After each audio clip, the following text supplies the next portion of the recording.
Bonjour, bonsoir à tous et bienvenue dans cette nouvelle vidéo sur l'histoire de l'humanité. Cette vidéo traitera en très gros de la Grèce antique, notamment des époques archaïques et classiques, et même si ce n'est pas un prérequis, je peux quand même vous conseiller de regarder la précédente vidéo pour au moins comprendre l'introduction qui va suivre. Salut les chalgs, j'utilise un prompteur dans cette vidéo pour la tourner plus vite mais en fait ça se voit que je ne regarde pas la caméra, même si j'ai essayé de mettre les deux le plus proche possible l'un de l'autre. Oups.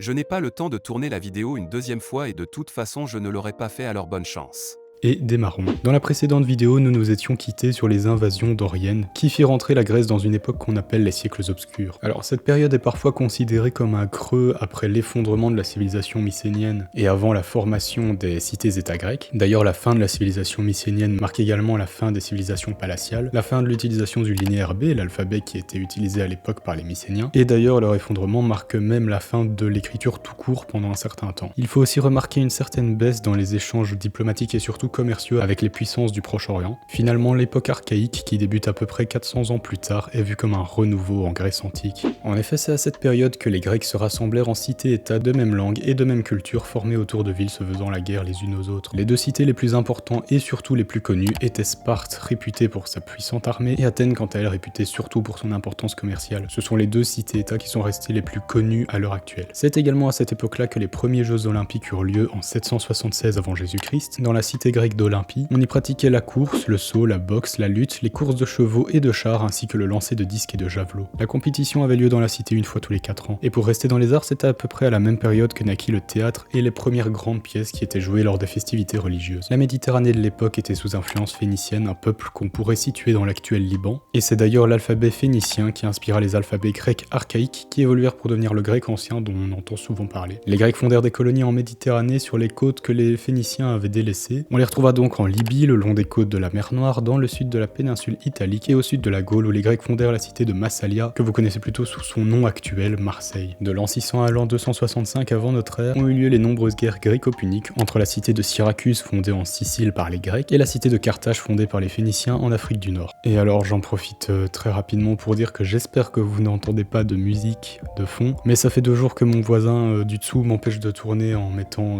du ABBA à fond.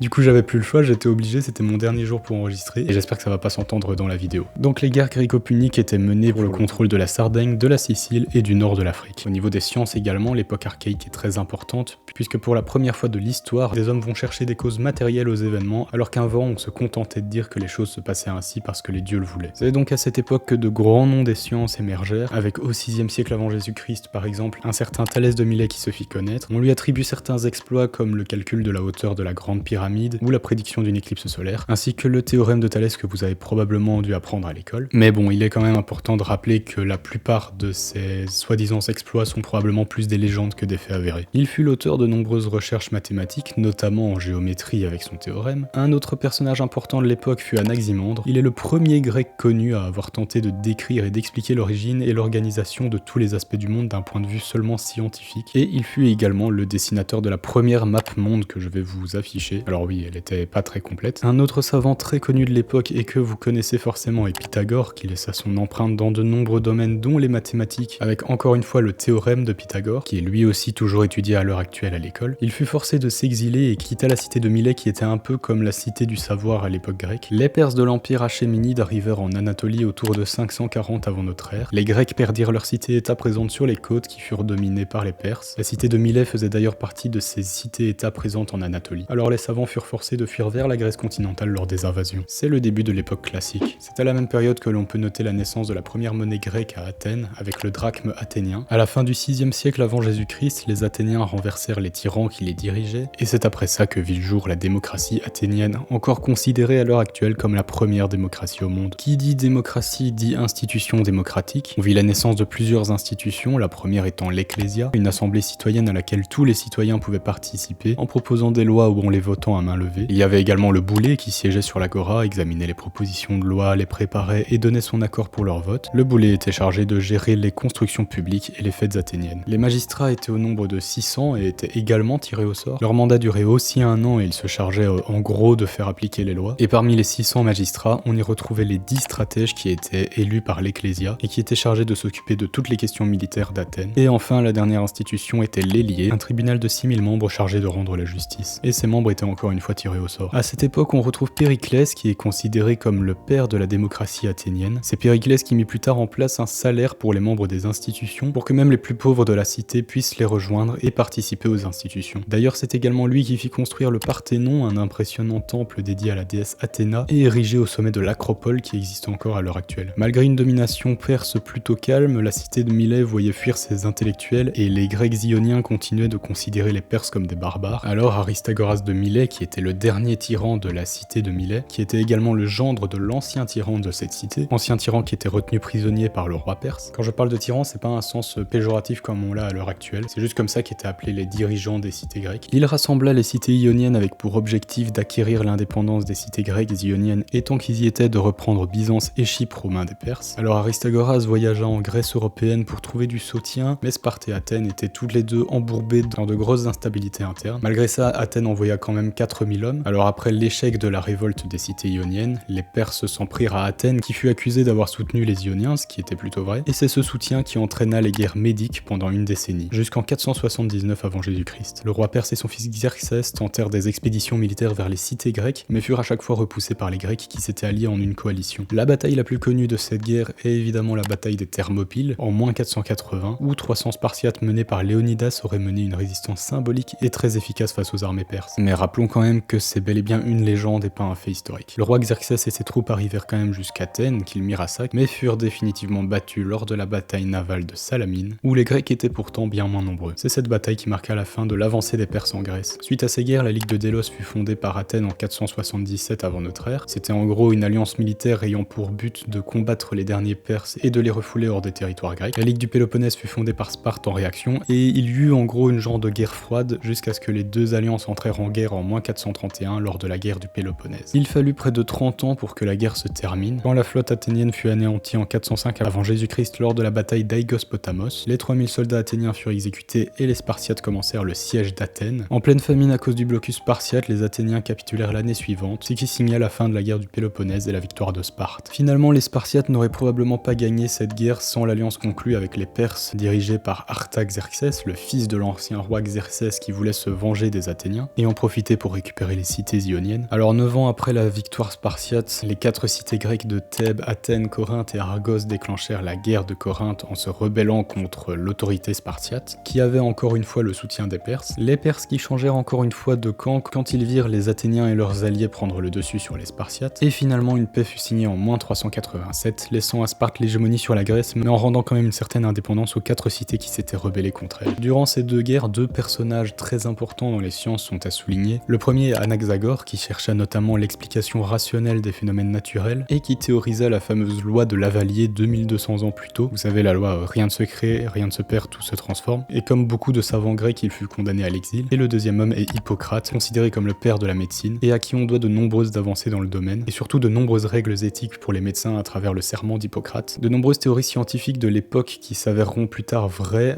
seront censurées pour impiété et ne referont surface qu'à la Renaissance, donc des milliers d'années après. Quant à l'hégémonie spartiate sur le monde grec, elle ne durera pas bien longtemps, à cause de l'expansion d'un nouveau royaume au nord, la Macédoine, mais ça c'est une toute autre histoire. Merci d'avoir regardé cette vidéo, n'hésitez pas à me suivre sur mes autres réseaux sociaux, à aimer et à vous abonner. J'ai 2 choses à dire, j'aime beaucoup parler dans les outros de mes vidéos. La première est que j'ai enregistré cette vidéo avec un prompteur, et je sens la différence, ça me met 2 fois moins de temps à peu près à enregistrer la vidéo, mais je suis pas sûr que le rendu soit aussi naturel. Je parle de ma façon de parler. Je suis pas sûr, je me demande si ça se voit pas que je lis, enfin si ça s'entend pas dans mon timbre de voix que je lis, donc je vais quand même essayer de m'entraîner et surtout voir ça au montage, voir si c'est quand même supportable ou si c'est vraiment horrible. Et encore par rapport à ce prompteur, je me demande aussi si à la caméra, c'est choquant ou pas le fait que je ne regarde pas la caméra. J'ai essayé de mettre le prompteur le plus proche possible de la caméra, mais je verrai encore une fois au montage ce que ça donne. Et la dernière chose que j'avais à dire est que normalement, j'ai dit que je sortais une vidéo tous les 5, 15 et 25 de chaque mois. Il n'y a pas eu de vidéo le 25 dernier. D'ailleurs ici je tourne cette vidéo, on est le 26 je pense, mais j'ai une semaine de vacances, je pars dans 2 jours, et c'est vraiment une semaine de vacances, du coup j'aurais eu une semaine en moins pour écrire 2 vidéos, et j'aurais pratiquement dû écrire, tourner et monter 2 vidéos en une semaine, ce qui était difficilement faisable. Du coup j'ai décidé de faire sauter la vidéo du 25, qui était moins importante pour moi que la vidéo du 5, qui est celle que vous voyez en ce moment, même si elle sort probablement avant le 5, et voilà, en soi je sais que personne va rester jusqu'au bout de la vidéo, mais c'est quand même important que je le dise. Moi je vous vois le 15, cette fois-ci la vidéo devrait être à l'heure, le bonjour et tout ce qu'il faut. Donc à la prochaine et bisous.